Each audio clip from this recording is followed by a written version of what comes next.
If you want to learn how small intentional actions can unlock your greatest strengths, this episode is for you. Welcome to the Two Marketing Moms podcast. I'm Kelly Callahan Poe, and today's episode is called Discover Your Superpower with Dr. Christiane Schroeter. Christiane is a TEDx speaker, best-selling author, college professor, and host of the Happy, Healthy Hustle podcast, who helps entrepreneurs achieve big results through small strategic actions. That is a word full. Welcome, Christiane. I'm so glad we put all the big words right at the beginning because this episode will be all about small steps. And so I think we eliminated all the big words, and from now on, only small stuff will happen. So I've done a lot of research. I purchased your book. I purchased all of your books. Just want to let you know. And the one that we're going to talk about today is called Discover Your Superpower. And I did a lot of the exercises in this book. And your goal with the book is to help people turn their strengths into success. And let's take a step back first. How do you define a superpower? I define your superpower as a unique value that you want to share with the world, as something that you and only you have, you do, and that makes you really special, that people seek you out for, and that you feel good about sharing with the world as well. It's something that you're really passionate about. It makes the room light up when you do it. And think about like how we all need that in our life, that person that's just aligned with who they are meant to be.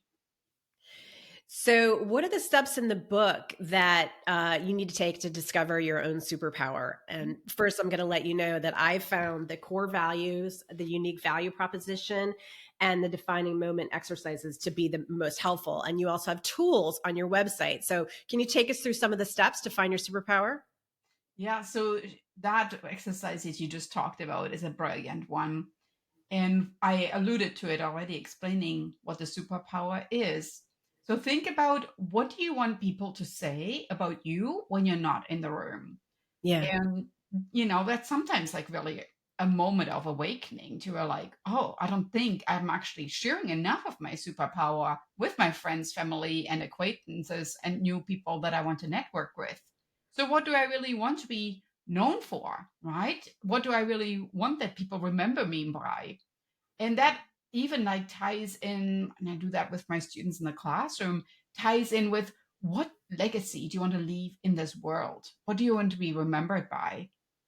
Sometimes I even ask my clients, if you could envision your tombstone, and what inscription do you think would be on there? I mean, of course, your name, the date, but what else do you want to be remembered by? And that is your superpower right there. So all these exercises sometimes make us realize that we're not aligned enough, or that we are not verbal enough in really sharing with the world what our unique values are. And the quiz on your website, can you just talk about that? Yeah, the Discovery Superpower quiz shows us exactly that. How well are we aligned? Is it that you are vaguely aware about your superpower? Are you kind of on your way to really stepping into it? Or are you fully aligned and you feel super confident, like, yes, my superpower is that? And you feel that confidence shows whether people talk about you when you're in the room, you're leaving the room, or leaving that legacy, as we just talked about. Got it. I took the quiz twice. The first time I wasn't as clear. I think it might have been a couple months ago when we first talked, and now I'm in flow. So I feel good. Probably because I read your book. Oh, Did the that's exercise. always the best testimonial ever. Definitely get that out. And the fun part about the book too is, and I like that you mentioned there are quizzes in there and worksheets, that it's not easy at the beginning to figure out what your superpower might be. But the book Yeah. makes it playful enough that you're feeling this is actually like an exercise, and it's something leisurely enjoyable. Because whether you do a word search, a quiz, or you're reading through what somebody else's superpower is, or you're even listening to them that I'm on my podcast guests, it's something that I feel taps into the superpower of learning, because we have different learning styles. And it's not just like, all right, here, read this book, and then you know your superpower. It's not that. You could listen to the book, or you could interact with the book if you're more a kinesthetic learner. And alone, that is a superpower in knowing how do I learn, how do I assimilate information, and how do I share that information with the world. I think that's important because, perhaps my generation, I love to do these exercises because that's kind of how we learned how to read, right? And in our generation, but the current generation may just want to skip ahead and just listen to the podcast episodes that are relevant. And so it's nice to have both of those in there. I also listened to some of the podcasts that were helpful too. Mhm. So you're also a professor of marketing and entrepreneurship, and you have taught over 10,000 students.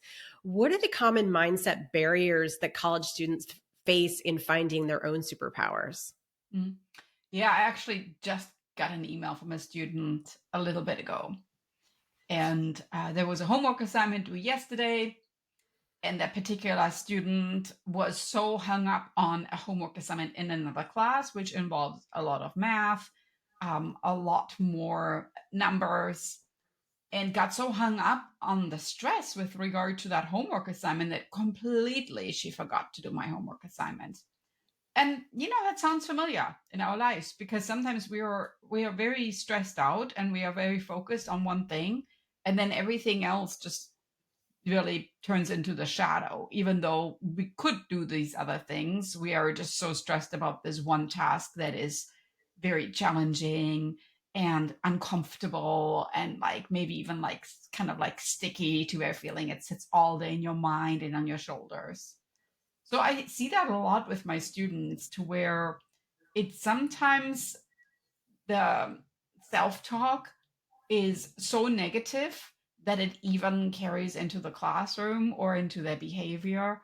And I frequently say, I'm sure it's a challenge, but how do you think about that? Well, I mean, this is not the first time in your life that you will encounter this. How in the future can you deal with these challenges? So instead of, asking for an extension on my homework assignment, how can you maybe deal with something like that in the future? And I see that a lot in the students that the communication isn't always proactive, right? So now we are reacting to a missed deadline after the fact that it was missed, which is very sweet that there is honesty there, but at the same time, just saying ahead of time, like I'm like totally overwhelmed and I'm really feeling like things are just not working very well. That's just being honest and authentic and also vulnerable. Coming after the fact is challenging. And I sometimes tell them too, like it takes a lot to share that you're struggling with something. We don't want to be seen as being weak or having challenges in our life. But the more I do that in the classroom and the more my students do that, I think it teaches them that those are actually the best leaders, the ones that show that they have those little holes of knowledge and they'd say, I actually don't know this myself, right? Well, if you were guiding a student to find their own superpower, I mean, I think the challenge is if you're a student or even just going into your first job, you don't have a lot of work experience. So how do you help them find their thing that they stand for? Because they might not know, the full picture may not be there yet, but they probably know what they're good at. They probably know what people say they're good at. How are you pulling those sort of things out of young people? We play a little game. We think about where the passions are. And passion could be, as simple as I like playing computer games or I like skateboarding. But then we also think a little bigger. Like, what's your purpose in life? Like, what are you not just passionate about, but what do you feel your personal story really ties in with something that really meant a lot to you? Like maybe you're passionate about skateboarding because you had a mentor in your life who introduced you to skateboarding to get away from the computer games. So, see where I'm going with this? That could be a product or a service they innovate to help other young teenagers get away from just sitting inside but getting outside and helping them with a mentoring program or with a product or anything like that. So we really tap into the story, and that's why the Superpower book has a tree on it, the roots. We really try to get the roots uncovered because the roots are just as important in your superpower as it is figuring out, the top of the tree that your superpower might change. And I like, Kelly, how you actually brought up that you're feeling more aligned with it. If you were to take it maybe in 2 years, you might even notice that your superpower is changing. That Yeah. maybe you were one thing in 2025, and then in 2027, you're something different. That's all right too. But you need to kind of keep in tune with yourself and with your roots and why you are the way that you are. So I do that a lot with my students, where I tell them, think a little bit of like how you grew up and the defining moment exercise. What was really like something that is still on your mind and that you feel really impacted who you are today? And out of these three moments, which one would you really choose to tell an investor as like, this is the reason why I'm starting a company or a service? Because that will ultimately then be the building block to your company. So that's how it works in my classroom. And students relate to it. And I think they relate to it even more because I'm sharing my own personal stories with it too. So you have to be vulnerable yourself to inspire and to do the same thing. I will try it with my college age sons for sure. You also wrote a book called The Petite Practice Planner, and the framework emphasizes small, consistent steps. Can you explain how it works in relationship to supporting your superpower? Beautiful question. So the petite practice is the name for these small steps. Petite meaning small in French, and then practice, that you progress, but you don't exactly know how to do that yet. We're basically learners all along.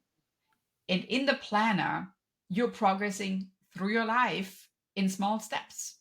Like, for instance, you might feel overwhelmed because you don't know what you're going to eat every evening for dinner. And there's a meal planner in there and it allows you to line out in very simple steps just the meals that you would like to eat. And then you can go back, reverse engineering, and figure out what ingredients you need to buy for that. And when you go shopping to make that meal plan happen. So think about the challenges in your life that you can eliminate with these small steps. And all of a sudden, that project that I just talked about earlier, that was very overwhelming, becomes much simpler because now you don't have to worry about dinner, going to the store, ordering food, which is expensive. That adds another stress. So the Petite Practice Planner is really like, what can I control in my life that will do the rest of my superpower really come through and make me feel more confident in who I am. And I love the feedback that I get from my students too, because there are little drawing pages on there, little called Zentangle pages. And of course, because it's French inspired, they tie in with that. And students love it. They sit there and they color these pages and they're like, oh my gosh, this is the best planner ever. Like, I'm getting so much joy out of this. It's like, oh yeah, I like that. Thank you. Well, you had some exciting news recently. You had an opportunity to step on the TEDx stage and talk about this topic. Your topic was called Want Big Change, Start with Small Steps. Can you tell us a little bit about how it felt to share your own superpower and present your ideas in public to the world? Yeah, I think that TEDx talk was always my own goal, right? So one of the books that you mentioned is called How to Master Your Goals. That was always my goal, to do that. And I just didn't know how to get there. And then, quite honestly, Kelly, I used exactly my framework. I worked there in small steps. Yeah. So I set aside some time every day to practice. I set aside some time every day to think about how can I be the very best speaker when I get on that stage. And on some days, it was just like thoughts like, okay, what am I going to wear? And how am I going to have my hair? And all this is still important thoughts. And it, of course, ties in with your superpower. How can I be the most confident individual when I step on that stage? Because I don't want to feel I'm I'm not performing to the very best ability, but I'm just stepping into my voice. And that's actually the book of that I'm writing right now, Step Into Your Voice. So when I stood on that stage, my first thought was home. I was like totally, totally in line with myself. And I was like, oh my gosh, this feels so good. the only reason why I thought that, Kelly, is because of all the preparation that went into it. Yeah. Certainly were highs and lows evenly distributed. There were definitely days when I was like, oh my gosh, this is absolutely intense, the preparation for this. And I think that the petite practice is just that sometimes you feel, I really feel I'm practicing and I learned something that this is not the way to do it. Great. First attempt in learning, right? You failed. I love it. So that's how my journey to that red dot really was like. It was there were so many moments where I was sitting there and I was like, oh my gosh, this is not the way to do this. But guess what? Tomorrow I'm going to try something different. Yep. Yeah. Well, you said you also had a similar round rug that you could step on when you were practicing so that you could really feel like that you were in the room. And I hadn't thought about that. Of really kind of mastering the presence of what it's going to feel like to be there. So that was a huge part of your practice prep, correct? Yeah, I shared this on my second to last podcast interview. Actually, I my podcast Happy Healthy Hustle. I always share little tips and tricks that make you a hustler while staying happy and healthy. Yeah. And there I shared, all right, so being on the rug, on the stage, how can we replicate this at home? Say I bought the rug. Whenever I practice, I carried my rug around with me to different rooms in the house. And then I even like started putting my shoes on at the end so I know how it feels with the shoes on the rug. And I put on Yeah. like certain lotions. So I had the scent and I smelled it. I saw the rug, I felt the rug, and all this is just so important because it's friction that you're reducing. And the friction, when it becomes more and more comfortable, feels just like what I said. It feels just like home. It feels like I've done that. I've stood on this rug with those shoes, smelling this lotion right here. I know what I'm going to do. And then you can just focus on what you do best, your superpower, the confident speech.